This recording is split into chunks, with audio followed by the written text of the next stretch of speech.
Добрый вечер, дорогие друзья. Bonsoir, chers amis. Добро пожаловать на виртуальную площадку Русского дома в Брюсселе. Bienvenue sur la plateforme virtuelle de la Maison russe Bruxelles Europe.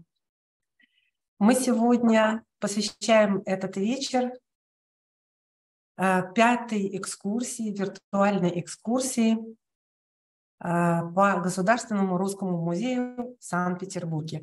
Nous consacrons cette soirée virtuelle à la 5e visite virtuelle du musée russe d'État de Saint-Pétersbourg. Но прежде чем передать слово нашему экскурсоводу, сотруднику Русского музея Валентине Александровне Горловой, заведующей экскурсионно-лекционным отделом этого замечательного музея, несколько технических ремарок. Mais avant de passer la parole à notre guide d'aujourd'hui, Madame Valentina Gorlova, chef du département de conférences et de visites de ce musée, quelques remarques techniques. Наша экскурсия ведется на двух языках, на русском и на французском, с синхронным переводом. Большое спасибо коллегам из Русского дома в Париже за помощь с синхронным переводом. Notre visite s'effectue en deux langues, en russe et en français. Merci beaucoup à nos collègues de la Maison russe à Paris pour leur aide dans la traduction simultanée. Вы можете продолжать слушать русский язык, ничего не делая, или выбрав русский язык на иконке перевода. Эта иконка с изображением глобуса внизу вашего экрана. Чтобы продолжать на французском, переключитесь на французскую дорожку. Vous pouvez continuer nous entendre en russe, nous écouter en russe. Si vous voulez choisir le français, il faut cliquer sur l'icône du globe en bas de votre écran et choisir la piste française. Теперь я передаю слово нашим переводчикам. Donc, maintenant, c'est à nos interprètes d'assurer la version française et je vous présente notre guide qui va nous accompagner dans ce voyage à travers une partie de la collection du musée russe, qui est probablement la plus connue en fait à l'étranger, qui est l'art russe du tournant du 19e, 20e siècle. Valentina Gorlova, chef du département des visites et des conférences du musée d'État russe à Saint-Pétersbourg. À vous la parole. Merci beaucoup, bonsoir. Ça me fait vraiment plaisir de vous voir tous. Effectivement, aujourd'hui, nous nous lançons dans une visite virtuelle. Nous nous plongeons dans une des périodes les plus intéressantes dans l'histoire de l'art russe, la fin du 19e, le début du 20e siècle. Dans notre littérature, dans notre art, cette époque s'appelle le siècle d'argent. Donc, je vais vous présenter brièvement le musée russe pour commencer. Le musée russe possède une des plus grandes collections de l'art russe en Russie. Plus de 400 000 œuvres font partie de nos fonds. Le musée a été fondé en 1895 par l'empereur Nicolas II. La base de la collection a été constituée par les dons des grands collectionneurs russes, avec une place toute particulière de la collection de l'empereur Alexandre III lui-même. Alexandre III était un grand collectionneur.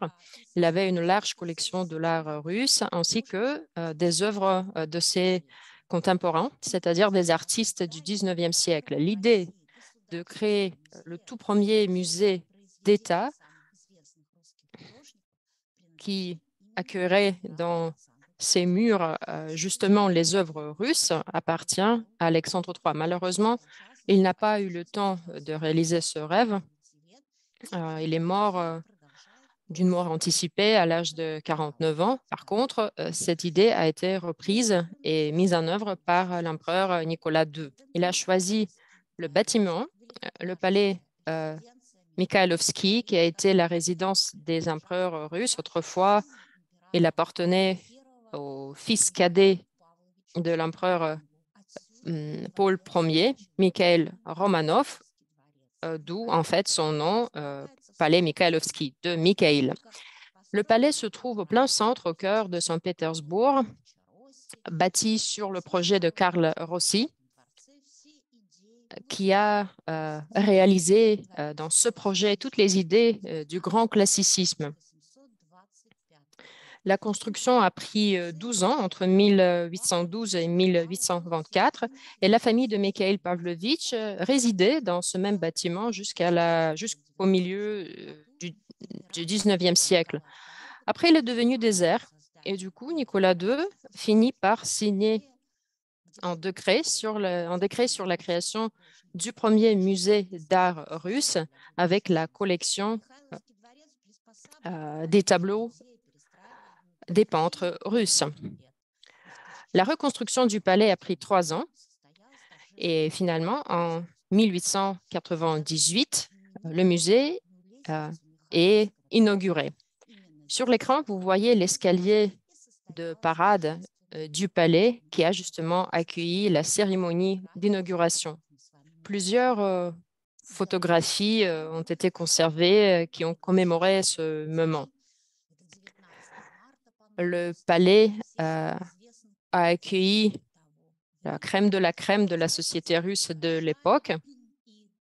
Pour parler de notre exposition permanente, elle est très grande et chaque visiteur peut suivre l'histoire du développement, de l'évolution de l'art russe à travers cette collection. Donc maintenant, je vous propose de passer dans les salles qui représentent justement l'art de la fin du 19e, début du 20e siècle. Comme je l'ai dit, c'était une période parmi les plus intéressantes dans l'histoire de l'art russe. Tous les processus qui étaient en cours en Europe ont été ensuite recopiés, si vous voulez, en Russie, mais avec un certain délai.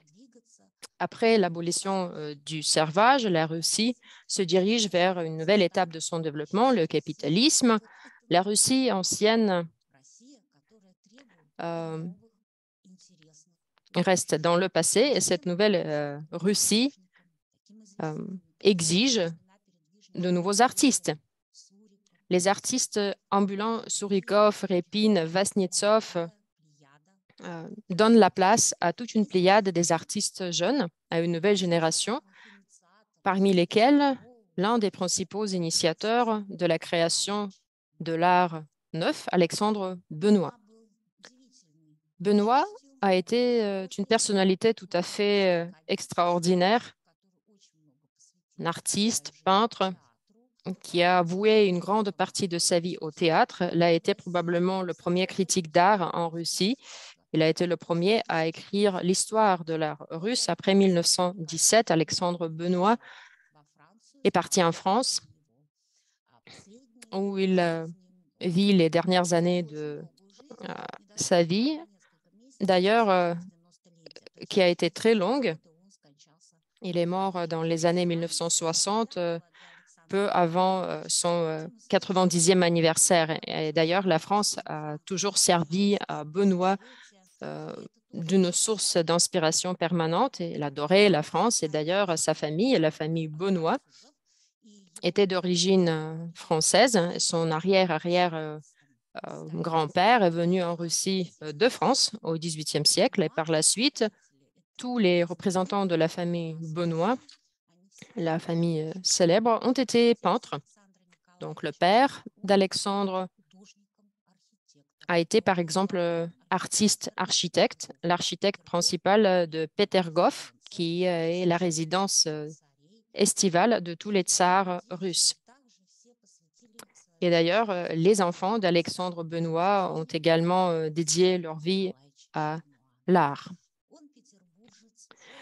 Alexandre Benois est né à Saint-Pétersbourg. Elle a reçu une formation brillante. Elle a été formée au sein de la gymnase très connue, dont le slogan, si vous voulez, était « Aimer d'abord, éduquer après ». En fait, ce n'était pas un bon élève et Pour cette raison, il a dû quitter le gymnase sans diplôme. Après, il passe un certain temps au sein de l'Académie des arts, mais il a été déçu par le système de l'éducation qui était en vigueur à l'époque. Par contre, il a été inspiré par l'art français et il commence à élaborer cette nouvelle idée de créer un nouvel art en Russie. Bon, c'est un peu un trait caractéristique de la jeunesse, nier euh, tout ce qui existe déjà et essayer d'apporter sa propre contribution à l'art. Il a été entouré par ses camarades, mais c'est Alexandre Benois qui devient le cœur et le centre de ce cercle des jeunes qui s'intéressent à l'art, tous étant des artistes. Certains se sont déjà rendus à l'étranger, donc étaient habituels. Ils connaissaient déjà des œuvres européennes. Il ne faut pas oublier le théâtre qui a joué un grand rôle dans la vie et l'œuvre d'Alexandre Benois et qui fait également partie de notre exposition. Dans cette salle, par exemple, il y a des tableaux qui représentent la comédie italienne. Vous le voyez justement sur l'écran, la comédie italienne ou Polichinelle.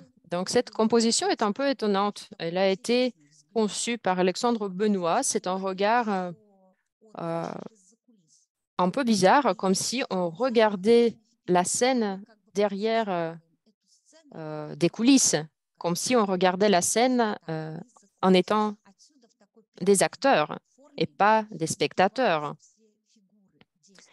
Et donc, toutes les figures sont un peu déplacées. Il s'agit de la comédie dell'arte, la comédie des situations avec deux personnages principaux, Pierrot et Arlequin. Et tous les personnages qui étaient impliqués dans cette comédie dell'arte interprétaient des rôles qui reflétaient un certain trait du caractère humain. Donc, ce que nous voyons sur la scène, c'est une certaine scène avec le vieillard Polichinelle qui s'agenouille devant une dame. Il flirte avec elle. Elle, par contre, fait la diversion avec ce geste du bras, comme s'il repoussait un petit peu le vieux Polichinelle. Ensuite, nous voyons Pierrot, toujours en blanc, qui fait un autre geste à ses compagnies et juste à côté de lui, positionné d'une manière un peu bizarre, il y a l'Arlequin, une vive tache de couleur. Alexandre Benois connaissait très bien le théâtre et savait bien représenter des scènes de théâtre. À un certain moment de sa vie, Alexandre Benois se rend en France. Bien sûr, il est fasciné par Versailles. Il est particulièrement fasciné par l'époque de Louis XIV. Il voyage à travers la France, mais pas pour tout simplement voyager, mais pour aussi constituer une collection de l'art français. La princesse Ténicheva, qui vivait également en France, l'incite à se rendre également dans le nord de la France, d'où vient le tableau Les danses bretonnes. Un sujet un peu inattendu quand on parle d'Alexandre Benois, comme j'avais dit, c'était plutôt la France du 19e qui l'attirait. Ici, c'est un sujet tout à fait différent. Le tableau représente des paysans français pendant une fête et donc les paysans interprètent leur danse traditionnelle. Les figures se déplacent très lentement, calmement. Le paysage sobre, le paysage du Nord et tout le coloris est assez réservé. Il n'y a que des foulards, des coiffures blanches qui se détachent sur le fond plus ou moins neutre. Alexandre n'était pas le seul qui voulait élaborer cette nouvelle stratégie de tracer le nouveau chemin pour l'art russe. Parmi ses camarades, il y avait Constantin Somov, qui était aussi son camarade de classe au gymnase Maya.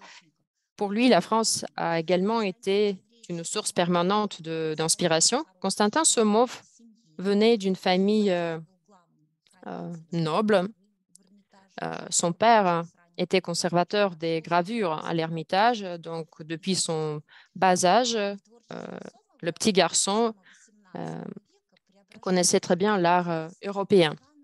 Dans son propre œuvres, il mélange différentes scènes de genre. Il y a des moments tout à fait quotidiens, comme un rendez-vous ou un baiser. L'un des œuvres qui fait partie de notre collection représente l'hiver, le patinoire. La scène ne vient pas de Paris, mais elle est toutefois très intéressante. Il y a un peu d'ironie, il y a un peu de sarcasme. La scène représente l'hiver à Saint-Pétersbourg et on voit que l'action se déroule du gauche à droite. Et il y a une dame en rouge, en habit d'hiver, avec mufle sur ses mains pour les garder au chaud. À ses côtés, il y a un homme et il se promène lentement.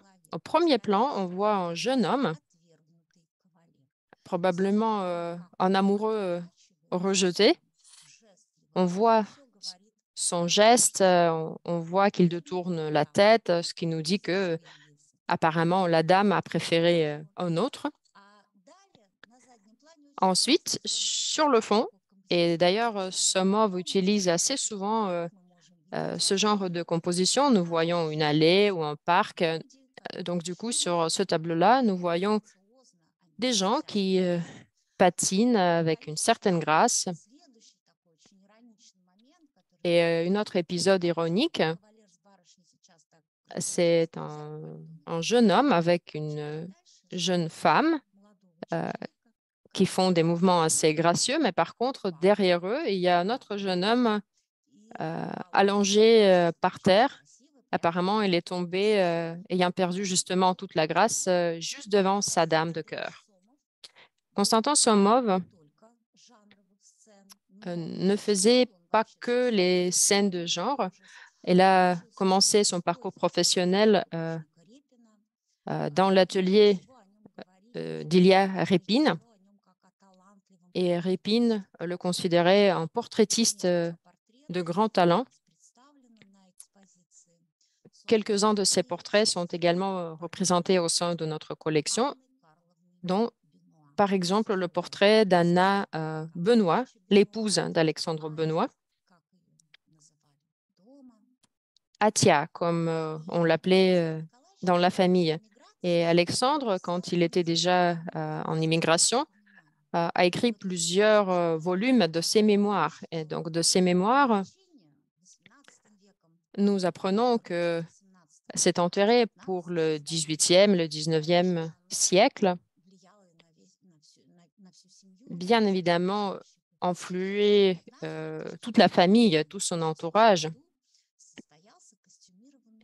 Et donc, un jour, en 1896, il y a eu un bal en mascarade et Atia s'est fait faire une robe pour cette soirée. Elle a été tout à fait ravissante.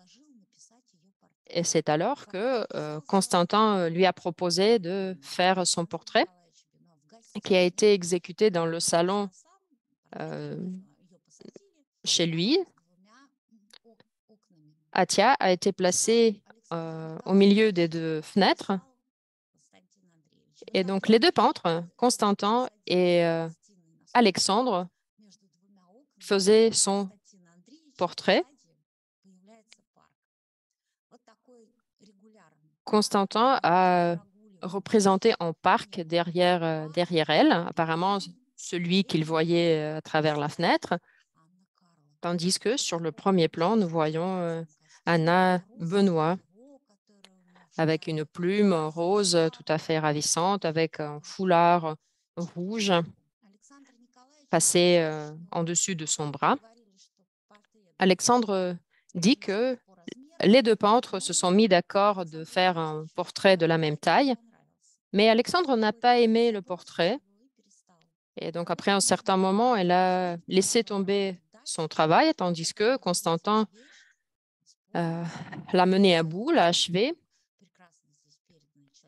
Et on voit bien comment la peau humaine est bien transmise, les couleurs pastel de sa robe. Alexandre Benoît, a beaucoup aimé ce portrait et il a été ravi quand Constantin a annoncé qu'il allait tout simplement offrir ce portrait à leur famille. Ils ont commandé un cadre doré spécialement pour ce tableau qui a été par la suite accroché dans leur salon. Constantin a exécuté plusieurs portraits et tout comme Alexandre, après la Révolution de 1917, plus précisément en 1923, il quitte la Russie avec l'exposition des artistes russes.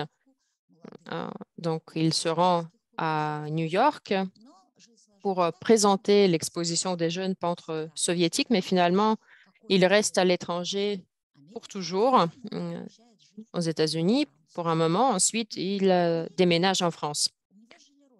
Aux États-Unis, il y avait de la famille à New York, dont son frère, Eugène Somov, qui a été le secrétaire personnel de Sergei Rachmaninov.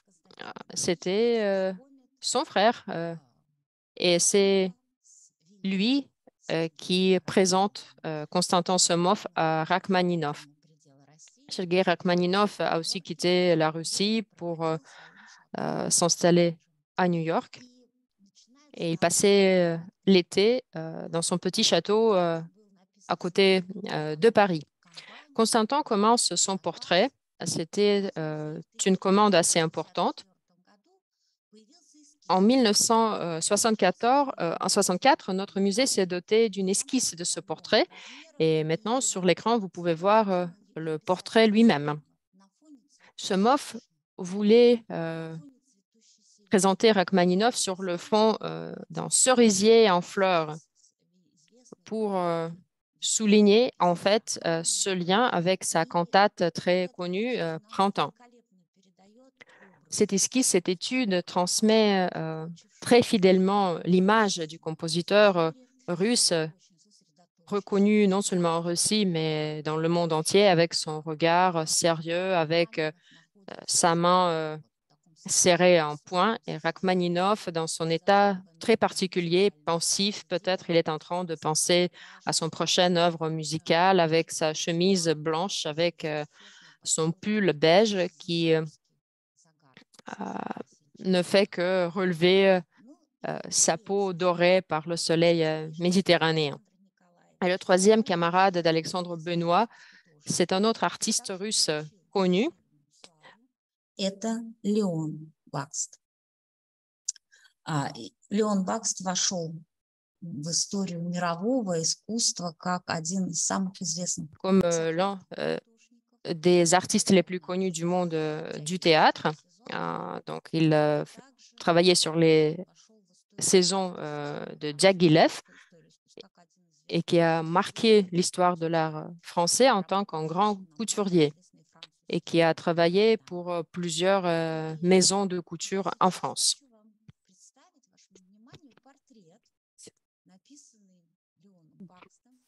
Peint par Bakst, ce jeune âge, c'est le dîner avec les oranges, mais en effet, c'est le portrait d'une dame que nous avons vue récemment. C'est aussi Anna Karlovna Benoît. Vous voyez une histoire tout à fait extraordinaire proposée par Léon Bakst. Si Constantin Somov, elle a fait ce portrait dans la manière tout à fait réalistique.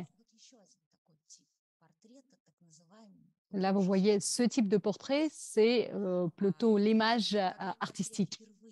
Lorsque ce portrait, pour la première fois, apparu à l'exposition, il y avait beaucoup de critiques à l'envers de Léon Bakst. l'un des critiques qui a soutenu toujours les positions du réalisme, c'est le critique Stassov, qui croyait que c'était fait sous l'influence du peintre Bertset en Russie. Le XXe siècle est l'âge extraordinaire, notamment pour l'art russe y compris, et toute peinture, au moment de sa création, elle est composée de deux éléments, bien évidemment la forme et le contenu artistique.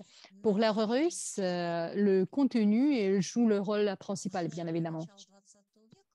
Vers le début du XXe siècle, l'art européen, quand même, prend la forme comme l'élément principal. Et là, on voit ce jeu-là entre la forme et le contenu. Vous voyez cette peinture, ce tableau intitulé Le Dîner, comme Stassov, ce critique qui l'a décrit en tant que, devant nous, c'était un chat, une chatte avec ses pattes sur la table devant elle. Vous voyez les proportions de son corps, le chapeau qui décore sa tête. Et en même temps, sa poitrine et son visage, il a été tout légèrement touché avec son pinceau. Ce sont juste des bouches légèrement touchées. Et là, on voit ses doigts habillés en long qui touchent, qui tiennent entre eux un verre de champagne, une coupe de champagne. Et là, c'était aussi le prétexte pour la critique, parce que cette image, elle a été souvent comparée à l'Olympia, créée par le peintre reconnu par elle.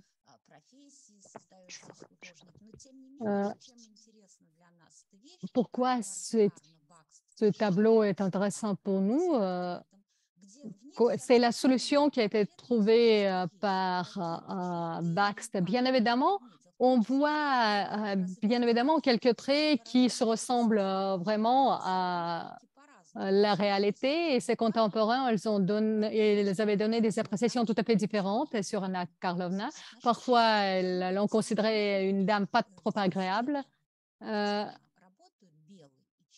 Mais là, on voit deux couleurs nuancées, la couleur noire et la couleur blanche sur ce tableau. Et comme vous le voyez sur sa robe, ce sont deux couleurs dominantes sur ce tableau. Et bien évidemment, Paul Cézanne, qui a influencé tous les peintres russes et européens.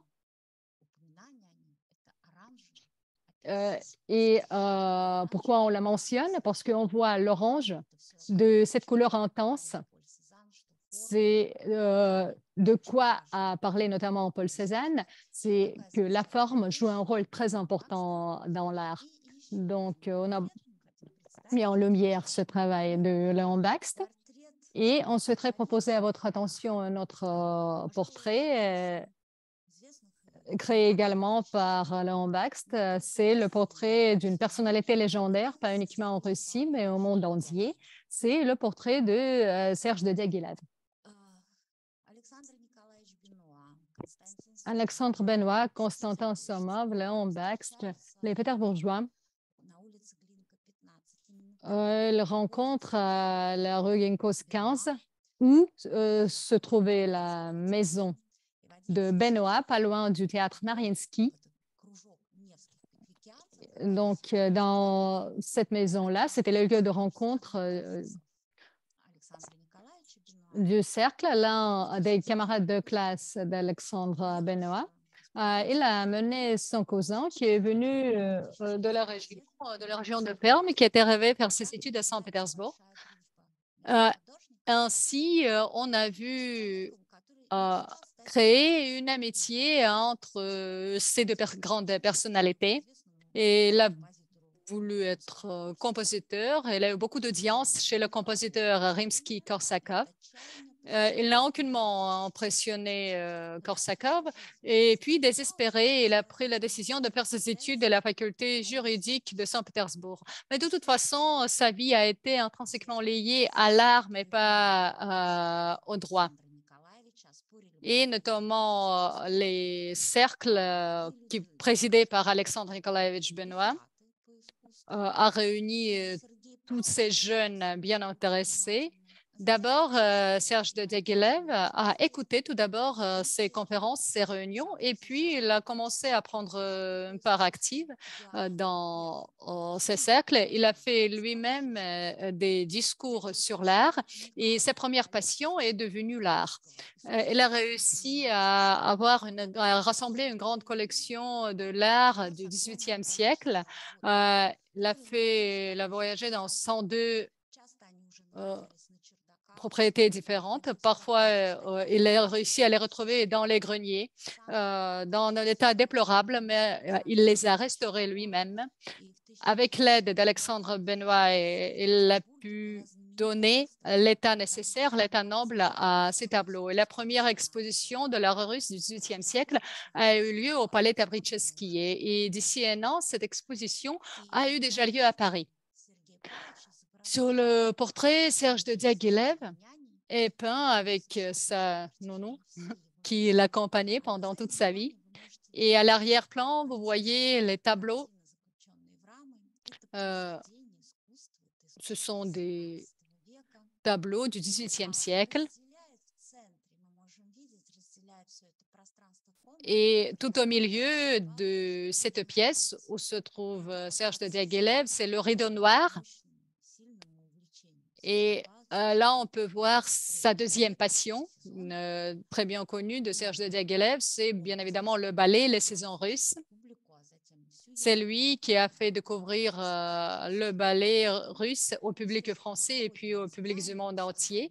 Et tout ce que l'on appelle aujourd'hui le ballet russe, cette tradition a été créé et fondé par Serge de Diaghilev.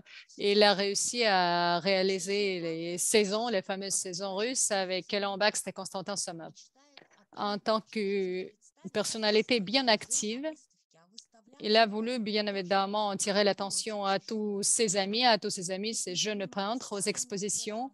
Malheureusement, les jeunes peintres n'ont pas été très bien accueillis par les anciens. Mais Serge de Diaghilev a trouvé l'école des beaux-arts de Baron Stirlitz, où il a organisé l'exposition de tous les peintres russes, mais pas que les Russes. À cette époque-là, l'art russe n'a pas été très bien connu à l'étranger. Pour cette raison, il a invité les invités d'honneur de Finlande et de Suède. Et ainsi, il a réussi à réunir tous les Russes, les Finlandais et les Suédois. Et parmi eux, il y avait un peintre que l'on connaît très bien actuellement, c'était Mikhail Vroubel.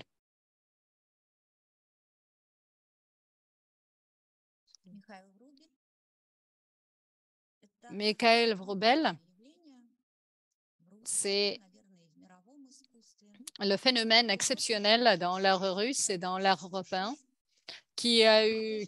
sa vie a été assez tragique, qui a eu sa première reconnaissance en France en 1906. Et en 1898, l'exposition des peintres russes finlandais a eu lieu. Tout le monde a attendu les tableaux de Mikhail Vroubel. Il a travaillé, il a vécu à Moscou à cette époque-là. Et Pétersbourg n'a entendu que des légendes sur ses travaux. Et là, le panneau intitulé « Le matin » date de 1898. C'est une année emblématique pour l'art russe. Финляндских художников, которая называлась «Мир искусства», а впоследствии эти художники объединились в объединение, которое так и стало именоваться «Мир искусства». Чуть позже стал выходить. Monde de l'art, puis le mouvement de Мир искусства, Monde de l'art, puis c'est la revue éponyme qui est apparue, et puis le style moderne. Et il a eu son propre nom intrinsèque qui existait jusqu'à 1914, lorsque la Première Guerre mondiale a commencé. Le style moderne a commencé à disparaître. Et le tout premier élément qui présente ce style, ce panneau qui était fait sur commande à Moscou. C'est à Moscou où le style moderne a été le mieux représenté dans l'architecture. L'art moderne russe était le style principal pour la construction des hôtels particuliers ou des manoirs des marchands russes. Et là, vous voyez ce panneau intitulé Le Matin pour le marchand, un mécénat bien connu, Morozov. Et il aurait dû décorer la pièce dans son hôtel particulier. Mais le commanditaire, il a préféré parmi les 4 panneaux réalisés, le panneau Le Matin. Là, on voit l'épanouissement de la nature.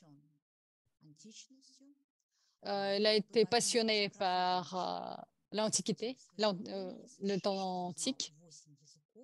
Il maîtrisait 8 langues étrangères. Il a beaucoup aimé la philosophie,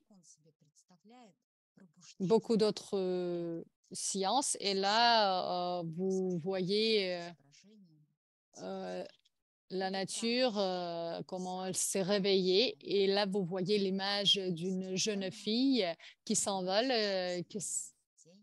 C'est ainsi que la nuit change le jour et vice-versa.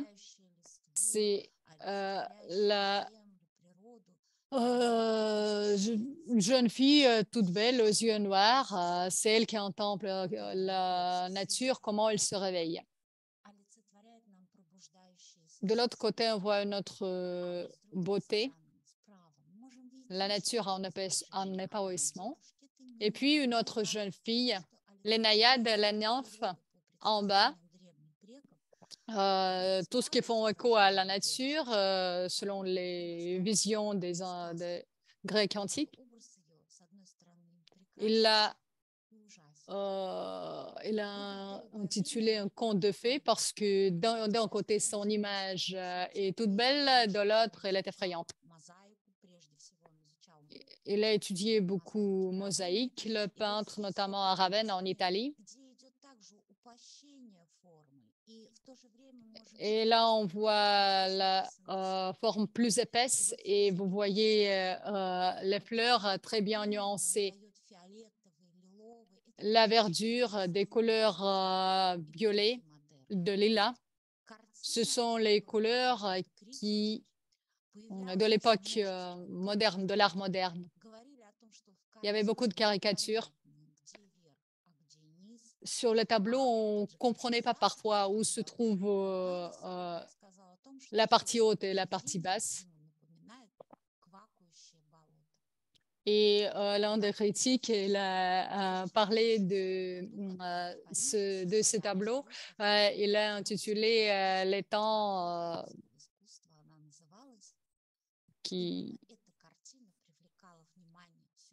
Ce tableau, il a attiré l'attention de tout public européen. Et le peintre russe Nikolai Sekoumov,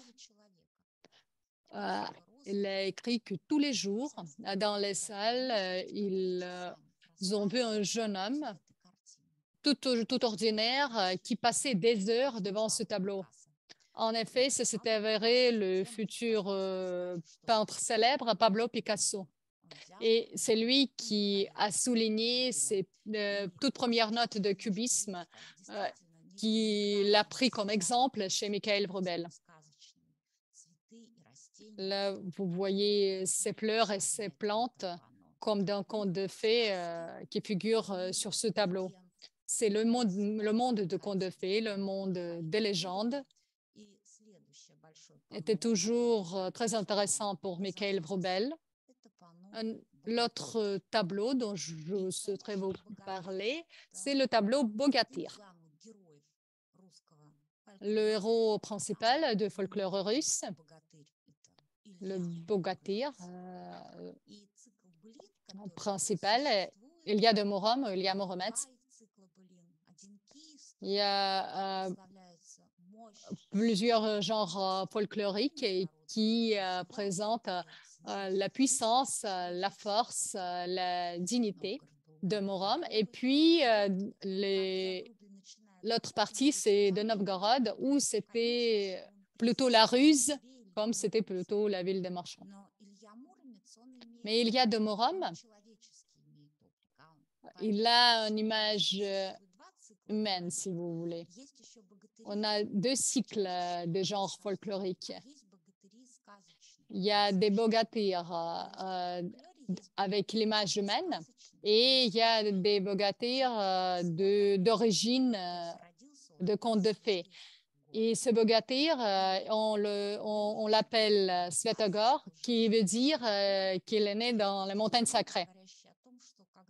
Il y a des moments qui précisent que, par exemple, lorsqu'il touche la terre commence à se trembler. Et il réussit à réaliser dans ce tableau Mikhail Vrubel. Vous pourrez voir son visage. Vous voyez l'expression de son visage. Dans le même temps, tout ce que l'on voit autour de son visage, la barbe bien longue, ses cheveux, on peut le comparer à la, si vous voulez, végétation de nature. En même temps, les yeux bleus très gentils, sa main, c'est aussi comme la puissance de nature. Et on voit ce bogatyr qui monte le cheval légendaire de contes de fées. Lorsque l'on voit le tableau en entier, on voit que les pieds du cheval touchent les sommets des pins.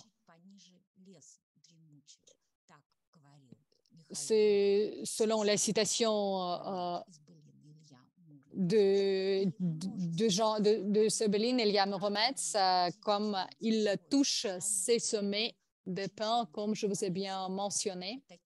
Il était un coloriste très, très fin. Là, vous voyez des couleurs, des nuances bleues, des nuances rouges. Et puis, on voit que c'est le coucher du soleil. C'est le moment particulier où le jour change la nuit. Et au moment de crépuscule, toute force méchante commence à se réveiller. Et là, on peut regarder le cheval gigantesque et il a en plus, il a fait exprès cette exagération. Et le modèle, donc, elle a été obligée de monter à plusieurs reprises à ce cheval-là pour poser à Vrubel.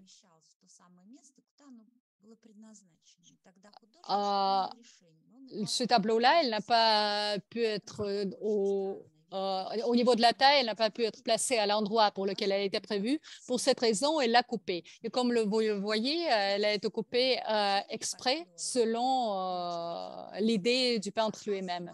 Puis, elle a eu une nouvelle commande pour illustration. On avait un ouvrage à l'occasion du centenaire du poète Mikhail Lermontov et Vrubel commence à faire des illustrations pour son poème bien connu, Démon. Et le sujet, le thème de Démon, a été né dans l'art russe. Le Vrubel a été le premier qui travaille sur ce sujet, sur des sujets démoniques. Le diable, comme on l'a appelé des forces, on va dire des forces de diable, on le voit autrement. Démon, traduit du grec, c'est démon, qui veut dire que c'est l'ange qui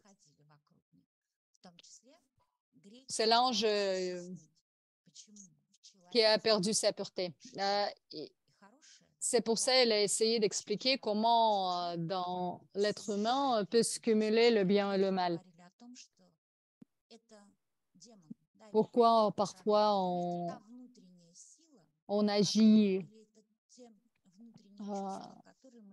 bien, pourquoi on agit mal. En effet, ce sont des sentiments que l'on éprouve parfois dans notre vie en travaillant sur cette illustration pour le poème et il cherche l'image du démon.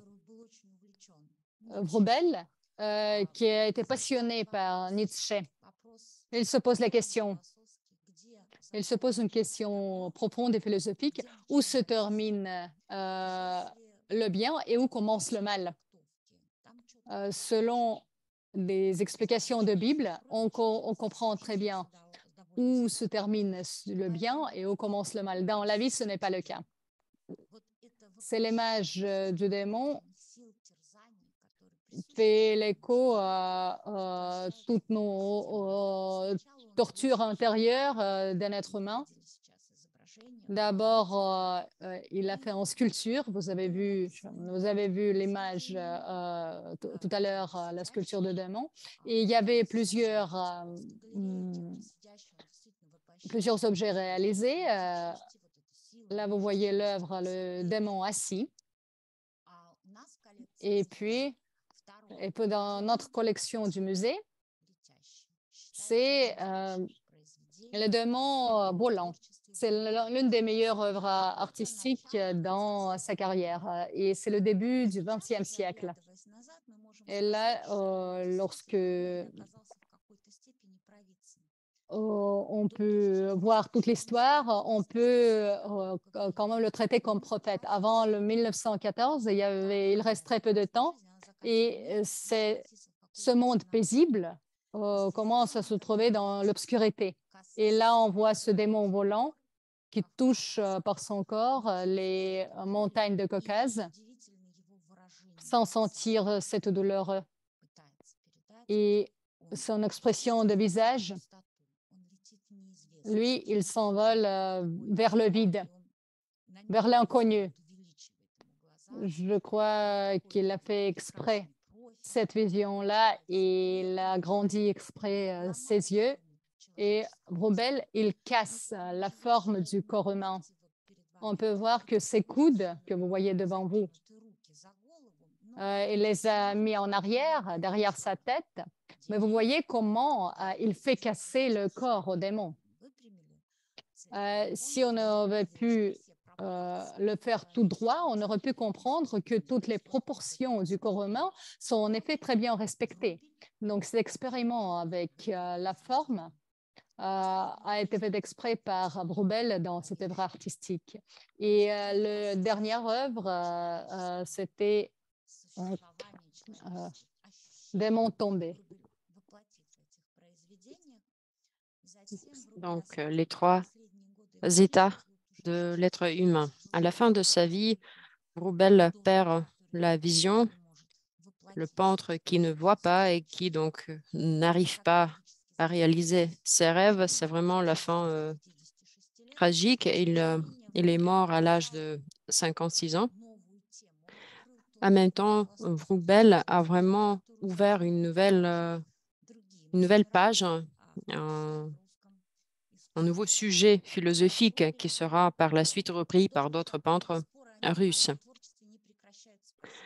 Passons à un autre peintre qui provoque beaucoup de disputes. Certains pensent qu'il est romantique, d'autres le caractérisent comme peintre symboliste.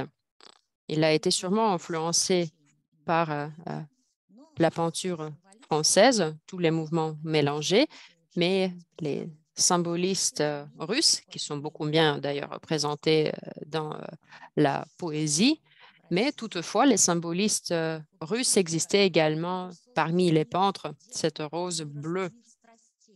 C'est Vroubel qui a créé le démon, ce monde des passions.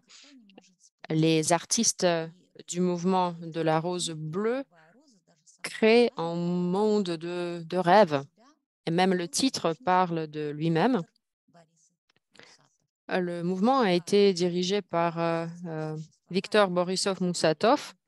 Les peintres de la rose bleue n'ont pas existé longtemps en tant qu'association. Et si les peintres qui ont entouré Alexandre Benoît s'inspiraient surtout par le 19e siècle, pour Borisov-Moussatov, le monde poétique belle, c'était le monde des maisons particulières russes. C'était aussi un monde perdu. Parmi ses meilleures œuvres, on peut citer son autoportrait avec sa sœur. Et je tiens à attirer votre attention au centre de la composition. Il y a donc sa sœur qui est assise dans une robe de la première moitié du 19e siècle. Le portrait est très réaliste d'ailleurs. La jeune fille, comme une belle fleur, est assise au milieu du jardin avec une petite table devant elle. Les roses sont posées dessus. Et le peintre lui-même, il est représenté d'une manière un peu bizarre. En fait, on ne voit qu'une partie de son corps.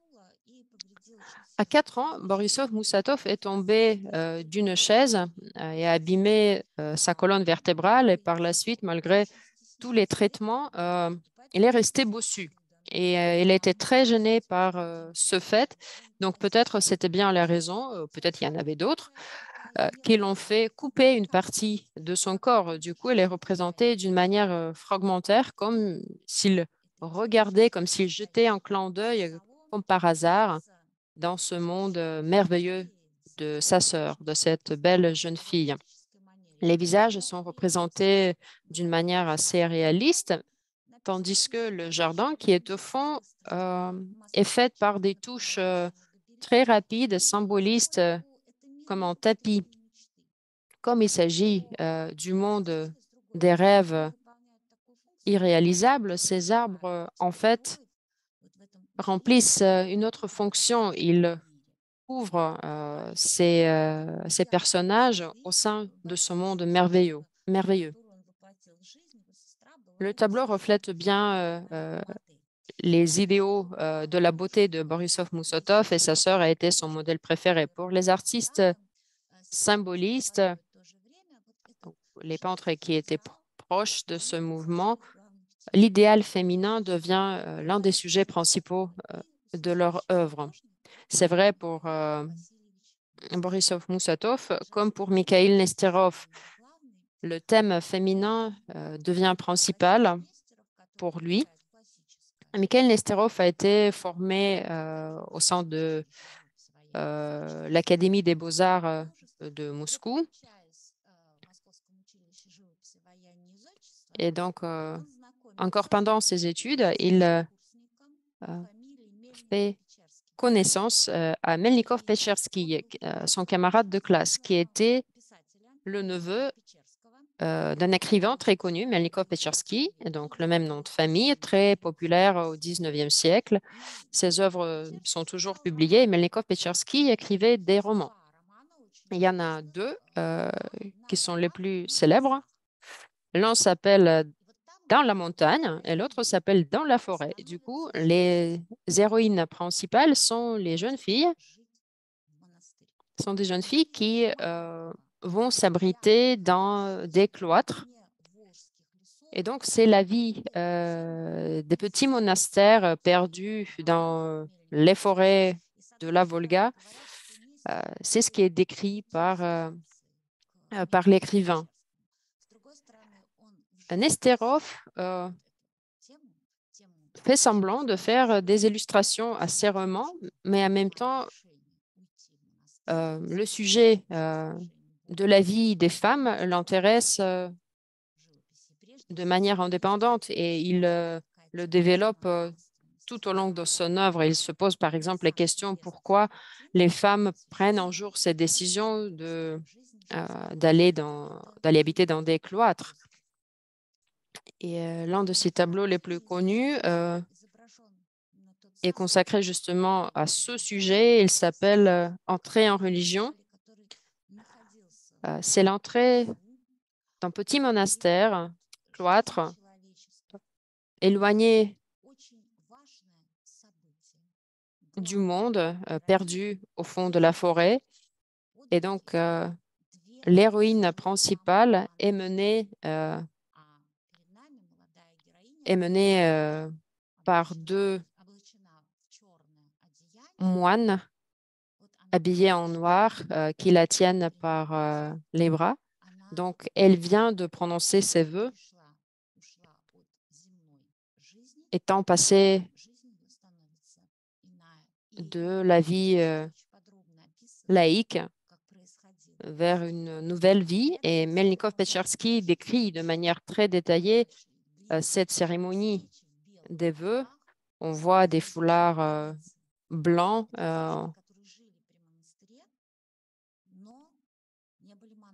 Ce sont en fait des jeunes filles qu'on appelait des beletsy, du mot russe blanc. Et ils vivaient auprès des cloîtres, mais ne faisaient pas partie des moines. Et à un certain moment, elles pouvaient prononcer des vœux pour, on va dire, changer de catégorie. Avant de prononcer les vœux, la jeune fille a été déshabillée dans la cathédrale.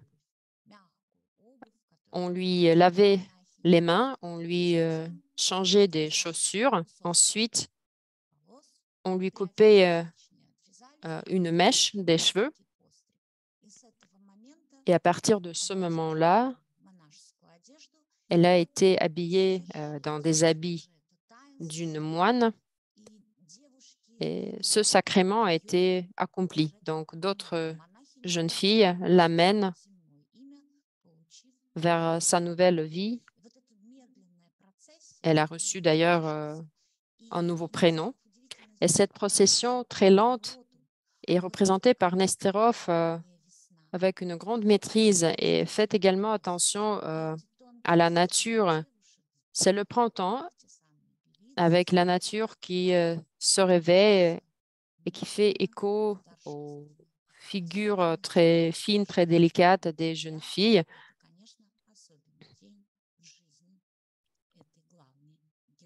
Donc voilà, un jour tout particulier dans la vie du monastère et dans la vie de cette jeune fille. Donc pour Nesterov, le sujet du féminin, du moral, de la recherche de l'idéal moral a été très important, d'où un autre repère, une autre référence très importante pour lui, c'est l'image du vénérable Serge de Radonège, qui était le personnage principal de tout un cycle des œuvres. Nous n'allons en voir qu'un tableau, le vénérable Serge de Radonège, l'image du fondateur du monastère de la Sainte Trinité, qui est placé à une quarantaine à 45 kilomètres de Moscou, dans la ville de Sergiev Posad. Donc, c'est l'endroit où la laure de la Sainte Trinité et de Saint Serge sont placés. C'est lui, c'est Saint Serge qui a inspiré Dmitri Donskoy avant la bataille de Kulikovo, qui est un moment, un véritable tournant dans l'histoire de la Russie. Mais ici, on voit une interprétation très intéressante de son image. Serge se tient debout sur une colline, sur un mont.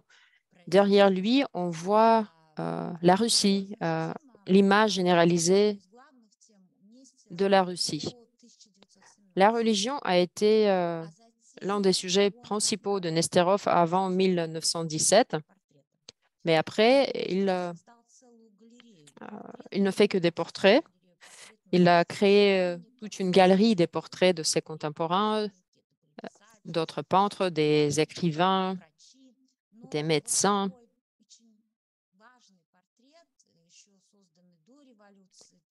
Un portrait très important créé avant la Révolution, donc qui date de 1906, c'est le portrait de sa fille, Olga Nesterova, et qui est entrée dans l'histoire de l'art russe sous le titre Amazon.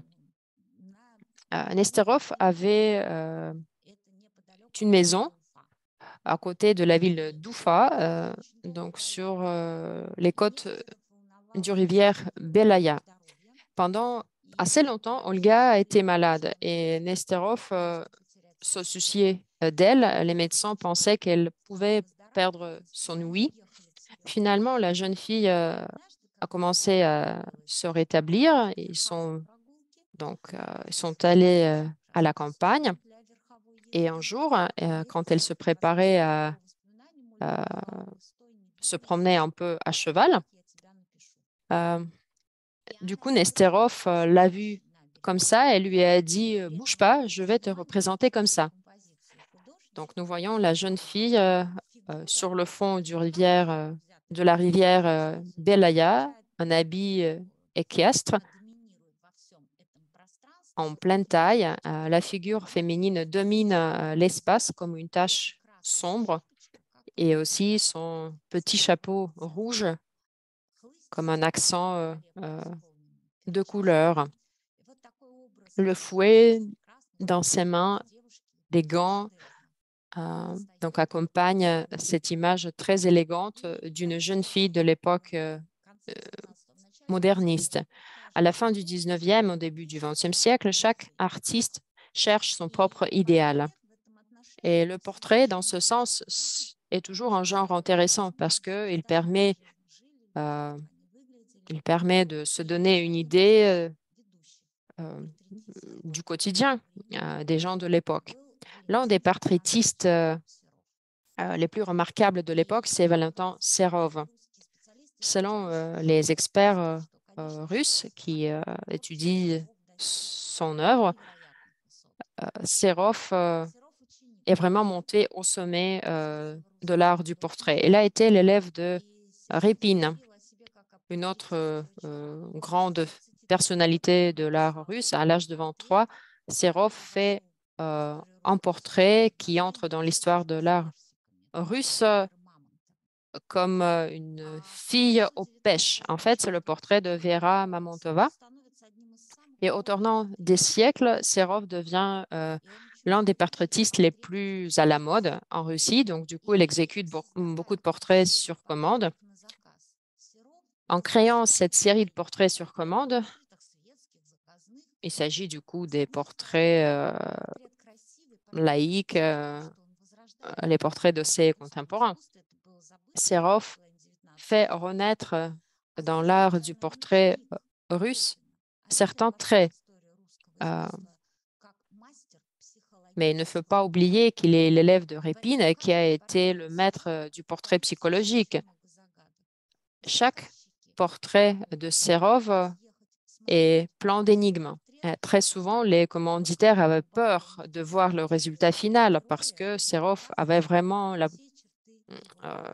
le talent de voir, de lire ces personnages jusqu'au fond de leurs âmes. Sofia Botkina, son portrait est parmi les plus connus. Il fait partie de notre collection permanente. Sofia Botkina, un portrait très bien exécuté, très joli par ses couleurs. On voit le bleu, le jaune, une combinaison classique. Et en même temps, bon, certains y voyaient une jeune fille qui s'ennuyait, d'autres voyaient une jeune fille aisée, donc qui représente une nouvelle classe sociale, des marchands de troisième génération. Donc, elle est une fille des marchands qui s'est mariée à un marchand Botkin. La famille Botkin est aussi parmi les familles les plus célèbres, la famille des marchands, des mécènes. Et donc voilà, nous voyons cette dame assise sur le canapé bleu. Et si on regarde ce portrait avec un peu plus d'attention, nous allons voir que oui, il est bien assise sur le canapé, mais on a du mal à voir où le canapé est placé. Le plancher, les murs sont de la même couleur. Le plancher d'une couleur un peu plus chaude, le mur un peu plus froid, d'où l'impression qu'en fait le canapé est suspendu dans l'air. Ce n'est pas un hasard. Cette nouvelle classe sociale de la bourgeoisie qui est apparue en Russie à la fin du 19e siècle, une classe qui vite devient très aisée. Vous voyez la robe de Sofia de couleur jaune décorée par les roses. On peut reconnaître en fait le modèle qui a été exécuté à Paris.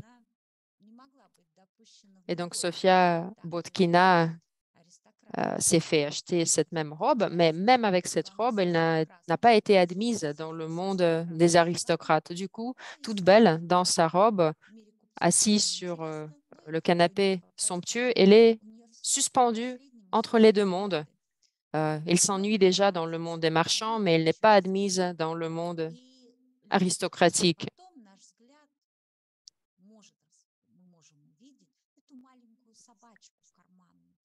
Finalement, on voit le petit chien. L'année où ce portrait a été exécuté, ce petit chien devient très à la mode. Donc, Sofia s'en aussi dotée. Serov, qui était très sensible à la couleur, au coloris, donc ce n'était pas par hasard qu'il lui a demandé de mettre cette robe-là. On voit bien qu'elle lui va très bien. Mais bon, pour rassurer un peu le spectateur, Serov ajoute un petit accent, le chapeau rose, en mettant ce point sur le plancher pour que les spectateurs n'aient quand même ce sentiment que le canapé est effectivement suspendu. Sofia est assise sur le coin, comme au bord du canapé, comme si elle n'était pas très à l'aise. Donc, ces nuances très subtiles caractérisent notre personnage. Un autre portrait féminin que je voudrais vous montrer et qui figure parmi les meilleurs dans l'œuvre de Serov, c'est celui de Zinaïda Yusupova. Yusupova appartenait à l'une des familles les plus aisées. Elle a été comtesse. Elle était propriétaire du palais Yusupov sur la rivière Moïka à Saint-Pétersbourg. Et quand elle a reçu sa lettre qui lui demandait d'exécuter son portrait, Serov, en fait, disait à sa femme qu'elle avait peur. Probablement, la comtesse a été très capricieuse, mais quand ils font connaissance, Serov a été vraiment fasciné par elle et Zinaïda disait dans ses lettres, je devenais plus grosse, je devenais plus mince, mais Serov continuait à travailler. Ça a pris 80 séances pour exécuter le portrait, qui est tout à fait remarquable. Sa complexité réside dans le fait que Serov se pose un objectif très difficile. Représenter une figure blanche sur du blanc. Donc, on voit que le mur, le canapé et sa robe sont à peu près de la même couleur.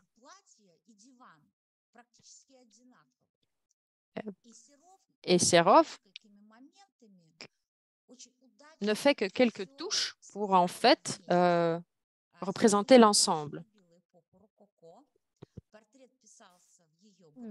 Le portrait a été fait dans son boudoir, qui a été fait dans le style rococo. Là, vous voyez dans les cadres dorés les tableaux, puis une collection immense des tableaux de Rembrandt, Rubens, Poussin, Vatou, beaucoup d'autres artistes peintres. Et actuellement, une partie de collection de Yusupov fait partie du musée Hermitage à Saint-Pétersbourg. Là, vous voyez la partie de canapé derrière, c'est en forme de vague. Ainsi,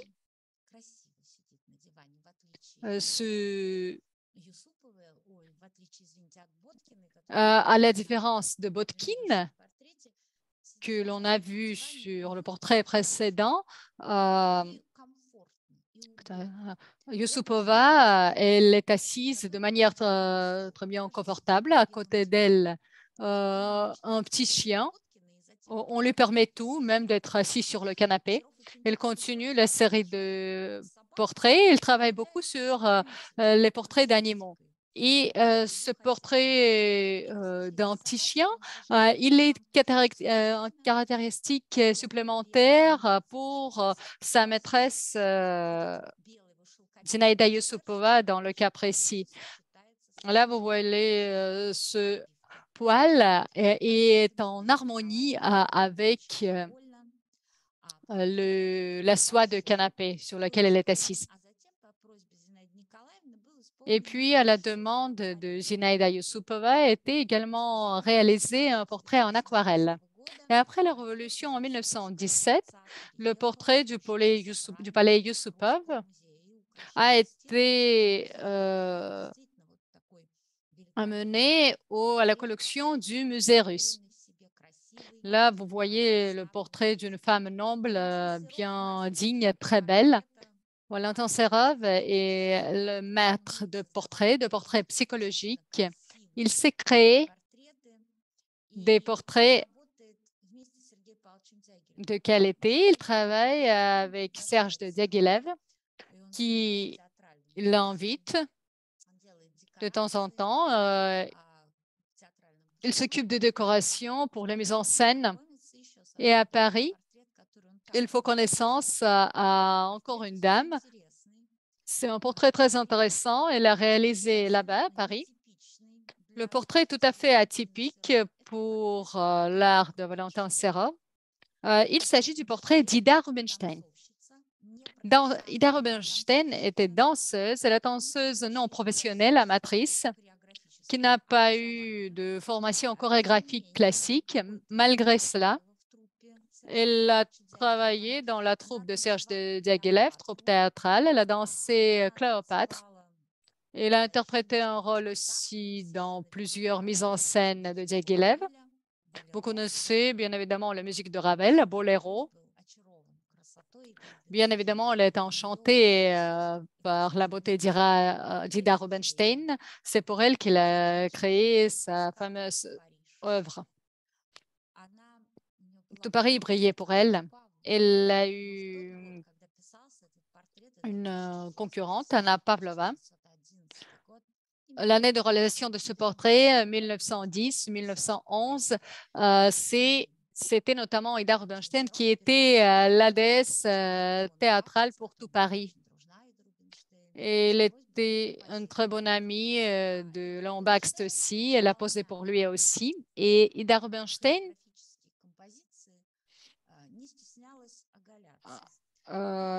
elle n'a pas eu peur de danser nue, si vous voulez. Si, par exemple, elle dansait sous cette couverture, elle a enlevé toutes les 7, restant devant le public uniquement avec un collier de perles. Elle était de taille bien haute, mais restait quand même courbée, qui n'est pas intrinsèque d'habitude aux danseuses de ballet. Là, vous pouvez regarder ce portrait. Il a réalisé ce portrait de telle manière que l'on ne voit pas sur ce portrait nu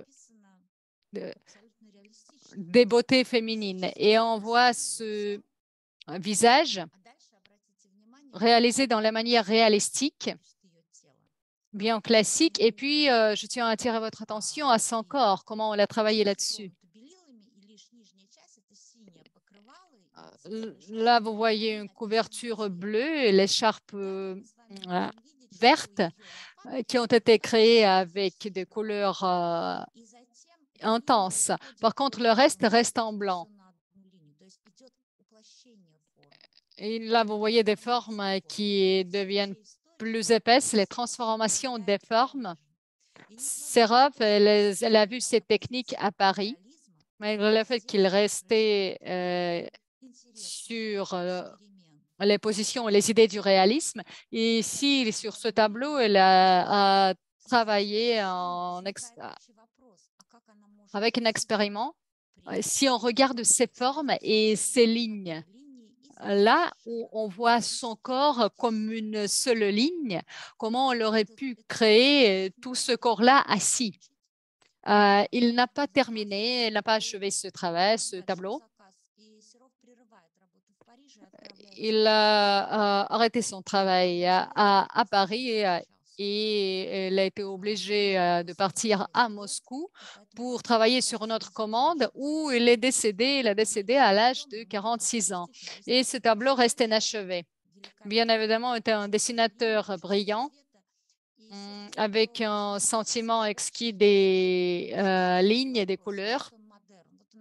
Такое влияние даже на такого реалиста, как Серов. Куда бы пошел он дальше и какие бы интересные вещи начал создавать Валентин Серов. Потому что Валентин Серов преподавал в Москве в училище. Valentin Serov, malgré cela, il a enseigné à l'école des beaux-arts à Moscou et des jeunes maîtres, c'est l'Institut des beaux-arts de sculpture et des jeunes peintres peut-être quand même. Elles ont eu leur influence sur Serov. À mon avis, c'est le seul portrait d'une femme tout à fait nue. On a parlé d'elle comme d'une dame ayant une bouche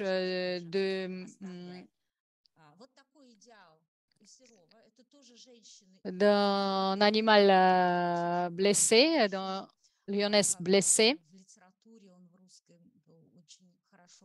Dans la littérature russe, cette image, elle a aussi trouvé son écho. Et bien évidemment, le type de beauté russe a été mis en œuvre par Boris Kostodiev. Et l'héroïne de ces tableaux était l'image complexe de beauté russe. Là, par exemple, vous voyez une marchande prenant le thé, femme de marchand. C'est l'image d'une ville de Provence russe. Toute ville en Provence est célèbre par exemple, ses églises que l'on voit en arrière-plan. Femme de marchand, là, on la voit au balcon. Elle prend le thé. Et selon la tradition russe, la tasse a été déjà bu des soucoupes. Par contre, les femmes de marchand, lorsqu'elles prenaient les soucoupes, ils ont mis les femmes marchandes pour être distinctes des femmes paysannes. Ils ont mis de côté leurs doigts, comme vous les voyez ici. Là, vous voyez toutes les délices et gourmandises sur la table. Même un pastèque, des fruits, de la confiture, toujours l'élément nécessaire de toutes les cérémonies de thé russes. Et on voit un petit chat à ses côtés. Et on peut voir aussi les traits de portrait de de femme de marchand intrinsèque à ce chat-là. Elle a vécu à Petrograd à cette époque-là, en 1918. La ville a éprouvé des temps difficiles qui manquaient des produits alimentaires. Boris Kostodiev, quand même, est né dans la ville d'Astrakhan, en Provence. Et puis, il a déménagé à Petrograd. C'est pour ça qu'elle a réussi à recréer cette image complexe de ville en Provence, où il a rencontré sa voisine d'Astrakhan, qui était noble, une femme noble, épouse de baronesse elle-même. Il a vu cette dame noble et l'a invité à lui poser. Et ainsi, il a réussi à créer une image élégante d'une beauté russe, avec les traits de toute femme belle russe. Aujourd'hui, nous avons déjà parlé de Serov, qui était non seulement le peintre, mais aussi enseignant. Et il a donné la formation à beaucoup de peintres artistes. Et parmi ses élèves, il y avait Ilya Mashkov. Tous les phénomènes intéressants du 19e siècle.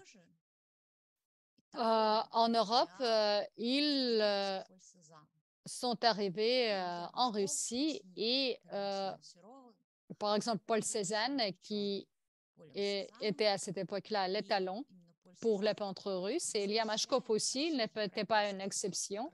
Il a été inspiré par Paul Cézanne. Сейчас видели вообще европейского натюрморта. Мы сейчас видели натюрморт у Кустодиева в Купчихе.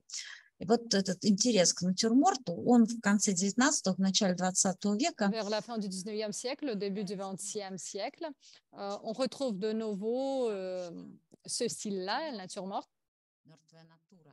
La nature morte, traduit littéralement comme la nature morte. On voit des fruits, les pommes, très bien décrite par Paul Cézanne. Il s'agit de la forme créée naturellement. Tout ce qui est créé naturellement est bien évidemment la perfection en elle-même. Et Ilya Mashkov suit ce modèle-là. On voit la nature morte aux ananas. Et beaucoup de peintres ont cherché leur source d'inspiration. Certains sont partis en Afrique, certains, comme Gauguin, sont partis à Tahiti. Et les artistes peintres russes, c'était le folklore russe pour eux. C'était des images de Lubok qui ont été créées par le peuple. Et c'est l'art populaire, l'art primitif, comme on l'a appelé. Ces jeunes maîtres, ils commencent à chercher leur, si vous voulez, langue artistique, stylistique. On voit des couleurs sombres autour de ces fruits sur ce tableau-là. On peut regarder cette recherche de la langue artistique, stylistique pour lui. Vous voyez la forme d'ovale qui a été choisie pour ce tableau. Et ce plateau de Jostovo, en tant qu'incarnation et la source d'inspiration pour Ilya Mashkov. Jostovo est aussi l'art folklorique russe. Son camarade, Piotr Konchalovsky, pour Mashkov, l'étalon, le modèle restait Paul Cézanne. Konchalovsky, quant à lui, est un artiste très jeune. Il n'a pas d'abord réussi à trouver son sujet dans l'art. Et puis, en France, il a visité l'exposition Son tableau de Van Gogh et c'est là où il a trouvé sa source d'inspiration. Et il s'est appuyé sur l'art de Paul Cézanne, de Van Gogh. Pour lui, c'était le début de sa recherche de langue artistique. Les Français, à l'époque, ils ont bouleversé la société et nos jeunes peintres, ils ont voulu à leur tour bouleverser la société russe et ils ont créé le mouvement, le ballet de carreaux. Donc, si on traduit le ballet si on traduit le ballet de la langue française, qui voulait dire la personne qui triche. Là, vous voyez la combinaison du russe et du français. Ce mouvement-là, c'est donc le ballet de carreaux pour, si vous voulez, résister de manière ironique à cette société des marchands. Si vous voulez, c'est une parodie au portrait classique. Vous voyez deux jeunes assis sur le canapé. C'est le culte du corps humain masculin. C'est l'origine masculine, si vous voulez. On voit ces muscles très bien nuancés, même exagérés. Ce n'est pas uniquement le sport qui intéresse les jeunes. On voit entre les mains d'Ilya Mashkov le violon. Et les notes se retrouvent entre les mains de Piotr Konchalovsky.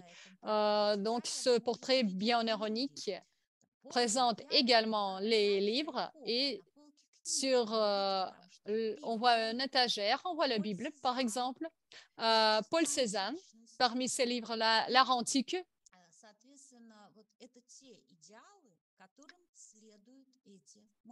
Là, ce sont des étalons, les valeurs qui sont respectées par ce peintre-là.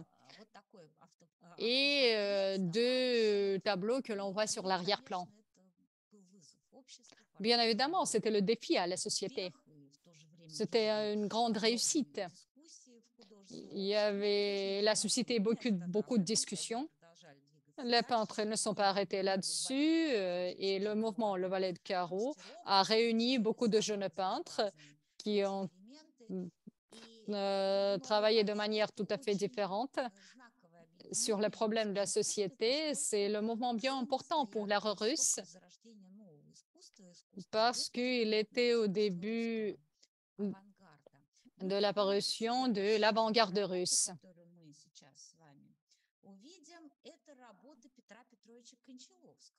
Le prochain tableau que je souhaiterais vous montrer, le portrait de famille de Piotr Konchalovsky. Il a voyagé beaucoup en France, à Arles. Il a visité cette exposition dont je vous ai parlé, son tableau de Van Gogh.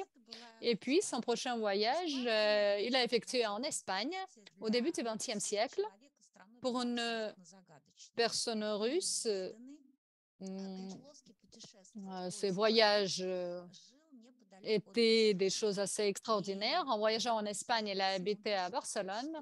Dans l'une de ses lettres, il écrit « L'Espagne l'a beaucoup impressionné, mais chaque peintre la voit à sa manière. Les couleurs blanches et noires sont les couleurs principales dans son œuvre. L'Espagne, c'est juste noir et blanc. Et il a voulu mettre en lumière cette quintessence de noir et blanc. Et le portrait de famille, où on voit son épouse et ses deux enfants, Natalia.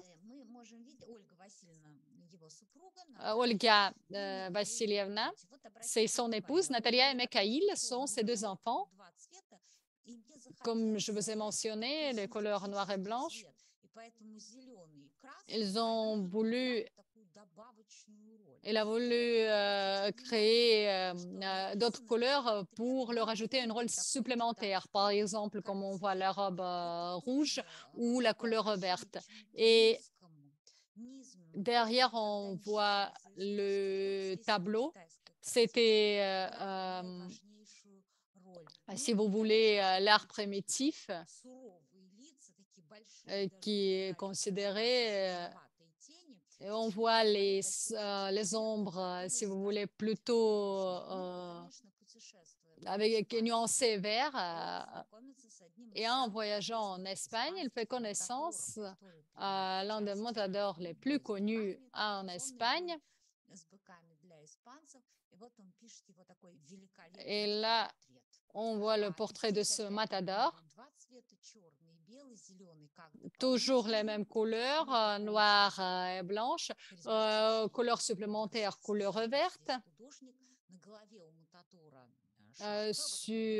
Donc on voit ce chapeau noir, costume noir, une chemise blanche et le manteau vert. C'était un élément des habits urbains pour les hommes espagnols. Et le fond noir sur lequel on voit très bien la silhouette de cet homme.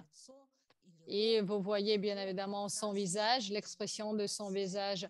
Les ombres rouges, vertes apparaissent aussi sur son visage. Elles ont été critiquées parfois, ces ombres, par les anciens professeurs. Comment on peut voir, si vous voulez, les ombres de ces couleurs-là? Mais le peintre, quand même, elle a répondu que c'est bizarre que vous ne le voyez pas. Moi-même, je le vois très bien, ces ombres.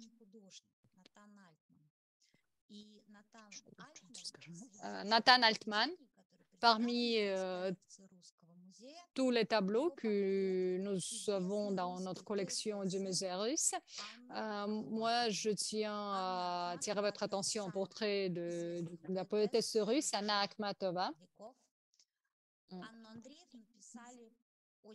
Anna Andreevna était peinte par beaucoup d'artistes russes.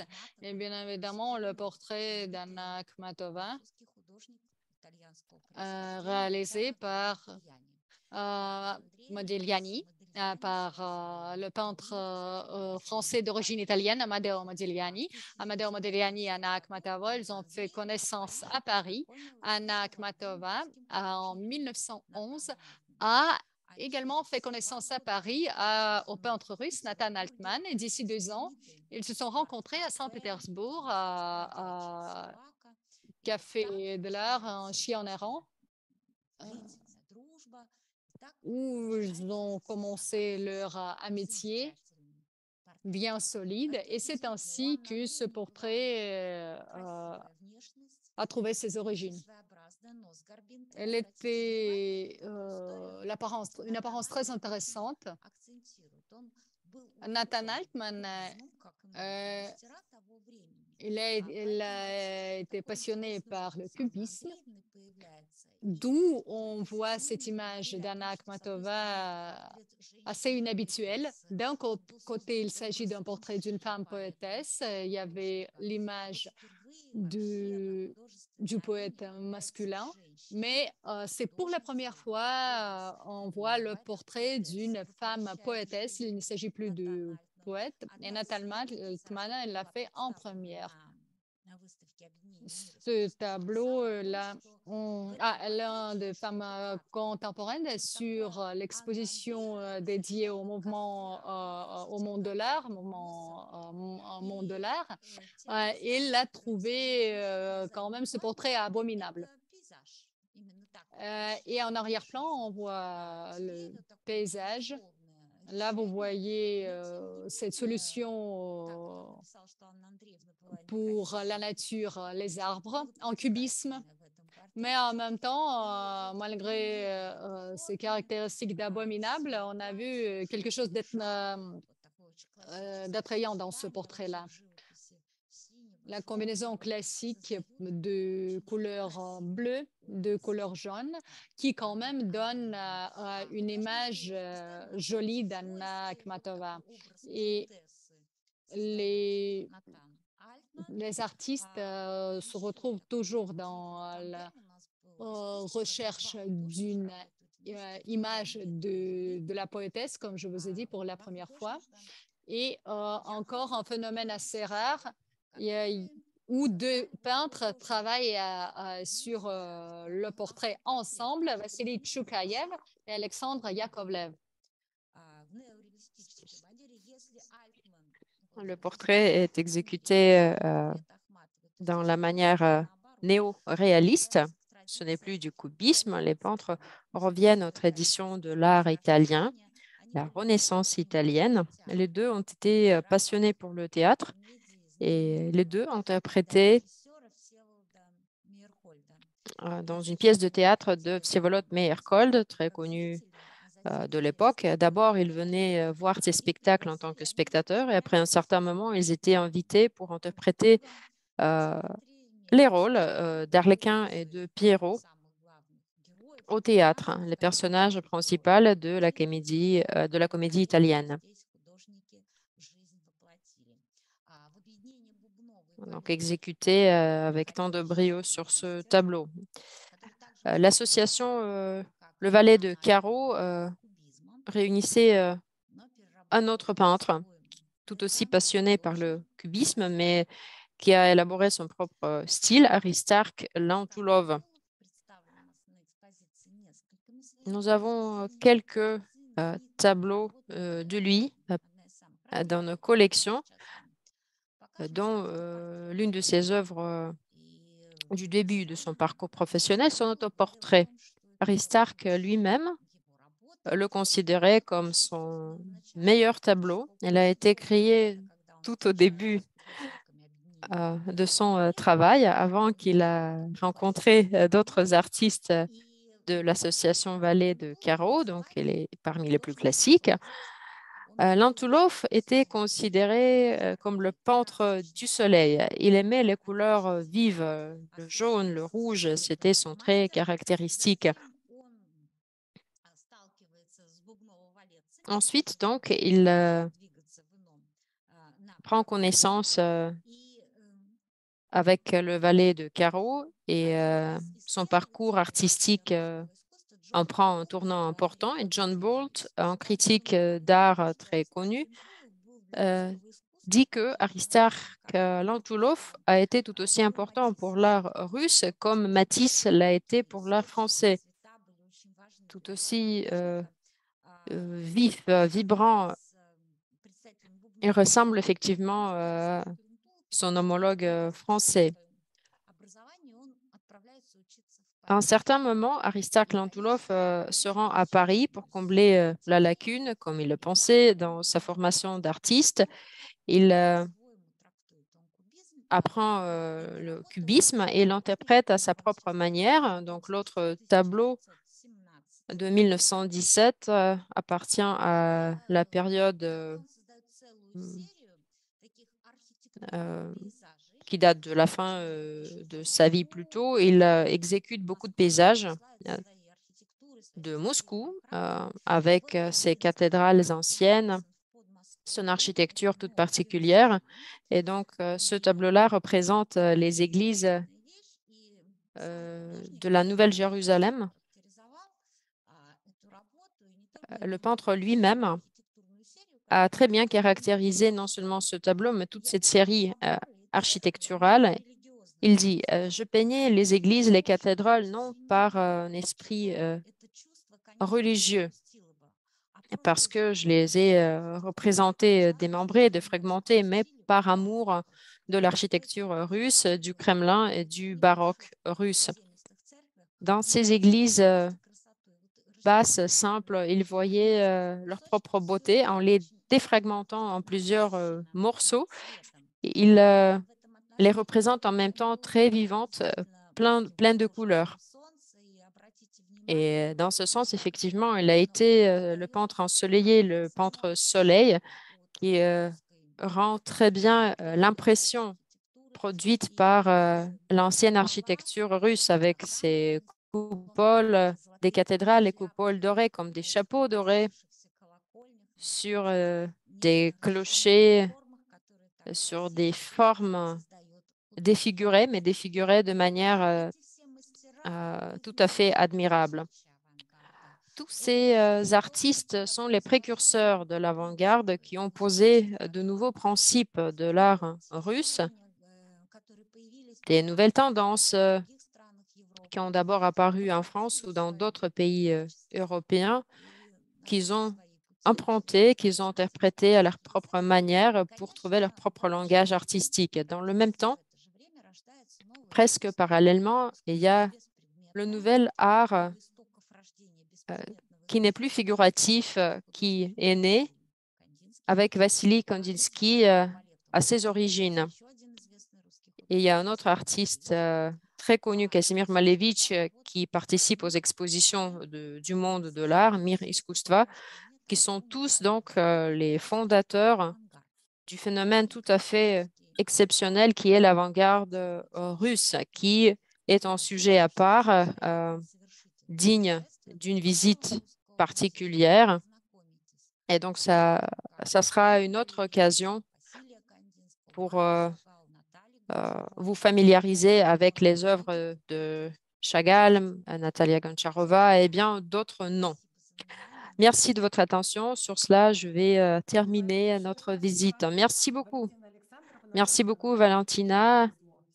Nous avons eu beaucoup de chance et je pense que je ne suis pas la seule à le penser, de nous lancer dans cette aventure, cette conférence sur l'histoire de l'art russe, d'avoir effectué ce voyage dans le temps. Valentina, effectivement, maintenant, nous sommes passionnés, nous sommes intéressés et nous voulons entendre la suite.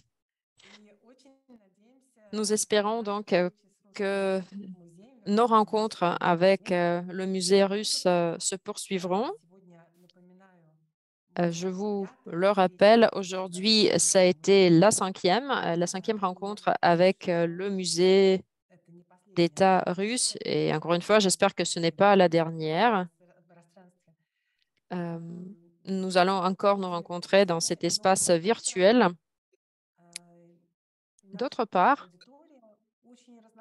notre public est très varié. Il y a des gens de Russie, d'Europe occidentale, de Belgique, de France, d'autres pays et d'autres continents également qui nous suivent, d'autant plus que l'enregistrement de cette visite sera affiché sur notre canal YouTube, Russhaus sur YouTube. Et donc, j'invite tout le monde à réécouter, si vous voulez bien, cette conférence pour admirer les belles œuvres des peintres russes de la fin du 19e, du début du 20e siècle. Et je vous rappelle que vous avez la possibilité de poser des questions ou vous pouvez aussi lever la main si vous le souhaitez.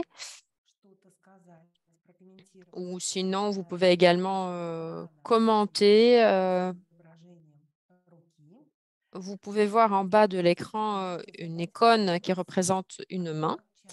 Ou sinon, vous pouvez utiliser le chat. Vous pouvez taper votre question sur le chat.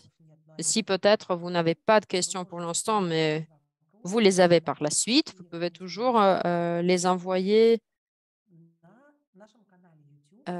encore une fois sur notre chaîne YouTube sous l'enregistrement de cette visite virtuelle. Et nous-mêmes, ou Valentina, vont vous répondre. Valentina, merci encore. Ça a été une visite tout à fait passionnante. Comme on nous le dit dans les commentaires, merci beaucoup, ça a été très intéressant. Nous vous remercions de tout notre cœur, comme toute l'équipe du musée russe virtuel. Nous savons à quel point ça peut être difficile d'organiser une diffusion en direct, ce genre de visite virtuelle. Merci à tous vos collègues à Saint-Pétersbourg. Malheureusement, beaucoup d'entre nous ne peuvent pas visiter votre musée en présentiel, donc ce que vous faites a une énorme valeur. Et je tiens à remercier nos collègues de Paris qui ont assuré la traduction simultanée en français, grâce à quoi cette visite sera accessible à tous les pays francophones. Encore une fois, grand merci à vous tous, Valentina. Donc, nous espérons de vous voir bientôt pour apprendre quelque chose sur l'avant-garde russe. Merci à vous, à la prochaine, à très bientôt. Merci. C'était la Maison russe à Bruxelles sur notre plateforme virtuelle. Merci d'avoir été avec nous. Merci pour votre intérêt pour la culture, l'art russe. Et effectivement, à la prochaine. Prenez soin de vous. Au revoir.